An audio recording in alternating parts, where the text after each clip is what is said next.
Well, there's no talk. In fact, there's no end of talk about climate change these days. But what about those holes in the ozone layer we used to hear so much about? Are they still there? Or have they filled in, protecting us once again from harmful radiation? Sorry to say, they are still there.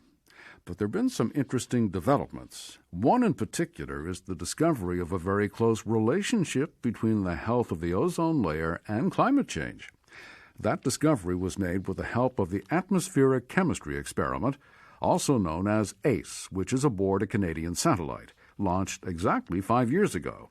It's been taking measurements in the ozone layer with a special focus on the region above the Canadian Arctic. And that's where one of the big holes is situated. The other is above the Antarctic. To get the lowdown on ozone, I spoke with Peter Bernath, the ACE mission scientist. He's also professor of chemistry at both the University of Waterloo in Canada and at the University of York in the UK, where I reached him. Ozone is a very versatile molecule, even though the concentration is very low.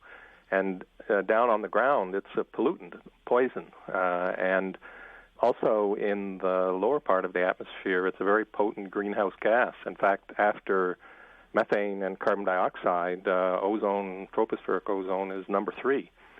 So ozone plays a very wide variety of roles in our atmosphere. So there's a paradoxical relationship there. Yeah, it's good for you high up and bad for you down low. So what do we know about the ozone layer and the holes in it 5 years ago, about the time the satellite was launched? Well, people thought they understood pretty well what was happening in the Arctic and in the Antarctic. Basically, in the springtime, the ozone would go away, and there'd be an ozone hole, and they'd have a picture in the newspaper, and it's getting bigger. And that actually hasn't changed that much. The ozone hole still appears as big as ever. It's all due to chlorofluorocarbons, these chlorine-containing molecules that get up into the upper atmosphere, and these chlorine species react and destroy the ozone. So that hasn't changed. But people now in the last 5 years have realized they don't quite understand things as well as they've done before. People are still not confident the ozone layer is going to recover exactly as predicted. There's no sign of it yet. Now, there's an insight into the scientific method for you. The more you learn, the less you know. So despite putting an end to those ozone-destroying aerosols we used in years past, have we seen no progress? Well, in fact, there's been some. Scientists now believe the situation has at least stabilized. It's not getting worse. So we can be grateful for that. And they're hoping eventually the ozone levels will start to increase.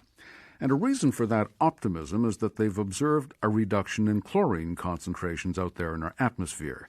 Chlorine, as Peter Bernath mentioned, was one of the chemicals in those CFCs, or chlorofluorocarbons, that were banned under the Montreal Protocol of 1987.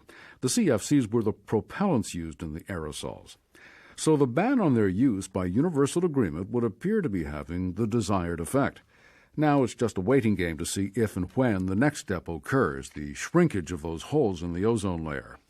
In the meantime, the decision to ban CFCs turns out to have been far more prescient than the delegates to the Montreal Convention could have possibly imagined at the time.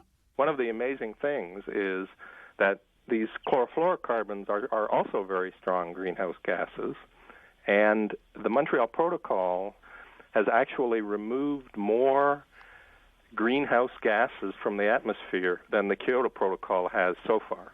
An unintended positive consequence. Sometimes we do get lucky.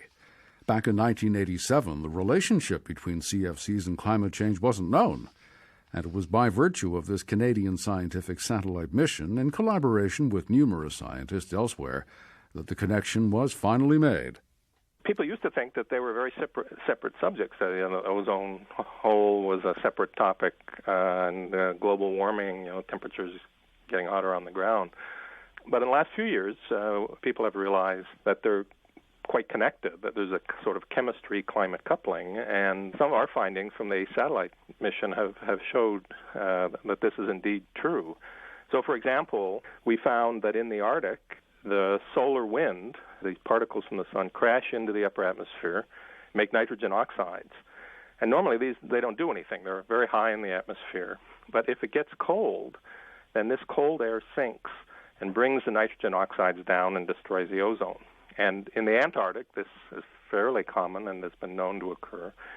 But what we found with a satellite is that 1 year in the spring of 2006, there was no big solar storms, no particular solar activity, but it was very cold.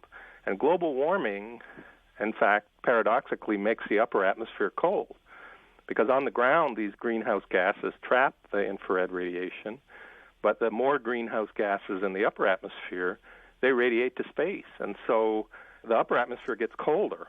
And so if the upper atmosphere is getting colder, then you're going to have more of these nitrogen oxides sinking down and destroying the ozone layer. And that's actually a new effect in the Arctic that hadn't actually been considered before. So now climate change, which makes the upper atmosphere colder, is affecting the ozone layer in a way that we didn't understand 5 years ago. So this kind of lends a new urgency to the greenhouse gas problem. Oh, yes, because that all ties things together. You change one little bit in a complex system like our atmosphere, it will have ramifications all over. And so the two effects now are connected. All the more reason to go green, I guess. It may help to solve two threats simultaneously. It was an exciting discovery for the people involved. But the excitement doesn't end there. Peter Bernath says for the first time, pollution can now be monitored from space, which allows them to study yet a third threat to our way of life, poor air quality. Coincidentally, the Canadian Medical Association just issued a report predicting premature deaths in Canada alone in the hundreds of thousands over the next 25 years due to pollution-related illness. The haze over Beijing these days during the Olympics has certainly drawn all our attention to the issue. But what scientists now know, thanks to another unintended consequence, is that the pollution generated from Beijing is our problem, and what we here in Canada spew out is their problem. It wasn't our primary mission goal. We were looking more towards ozone chemistry. But we've monitored a number of organic compounds from space, and these are species involved in air quality, air pollution. So for the first time, you can get a global picture of air pollution. And now we realize that you can't just focus locally on pollution because it's transported and the chemistry is taking place all over the globe. And now for the first time, satellites like ACE and other satellites as well are able to monitor pollution and look at its transport and see things on a global scale and model things on a global scale. And where this is all headed is what you might call chemical weather forecasting. So the goal is that rather than just predict the rain for tomorrow, that we'll say, well, tomorrow we expect that ozone is going to be high and you should stay inside. So the goal of the Canadian Met Service, many other meteorological services around the world, is to get into this chemical prediction, this pollution prediction. And for that, you need satellite data. So new satellites are currently in the planning stage. But the one launched 5 years ago is still going strong, well after its expected lifespan. So there's yet another case of unintended positive outcomes.